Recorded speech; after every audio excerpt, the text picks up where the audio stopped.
The garbage truck grumbled to life like a grizzly waking from hibernation. Pete Ryman stepped down, blew out a breath that hung suspended in the frigid air, and turned to the 79-pound pig at his side. "I told you, Pearl." Pete tugged on the zipper of his insulated coveralls. "If the truck runs, the root runs." Pearl grunted.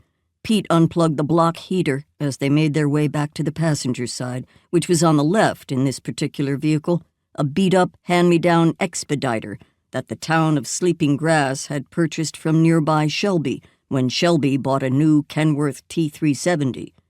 Pete opened the door and set Pearl's portable pet ramp in place. The floor of the cab was almost 4 feet off the ground, so once Pearl had grown too big for Pete to lift, the ramp had become a necessity. He made an exaggerated, sweeping gesture toward the ramp. "Your Majesty." While Pearl pranced up into the truck like the Queen of England's prize swine, Pete puffed out another breath. At 0 degrees, his coat stiffened when he walked outside. At 10 below, his nostril hairs froze. At 20 below, the early morning seemed to be a still-life painting with only the crunch of his boots and slow rise of steam off the creek to prove it wasn't. It was 20 below. Once his sidekick was safely in her seat, he folded the ramp and hurried over to the right side of the truck. Pearl sniffed at the makeshift outfit she was wearing and gave him a long-suffering look as he buckled. "I'm sorry." Pete shivered as he laughed.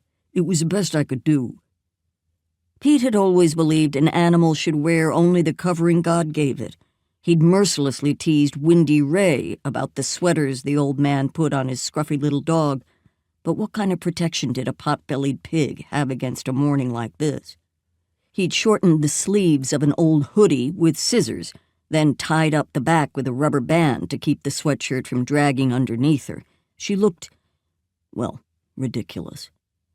A gust of wind rammed the truck, poking frozen fingers through the cracks in the old beast. "Don't even think of leaving this house without a coat."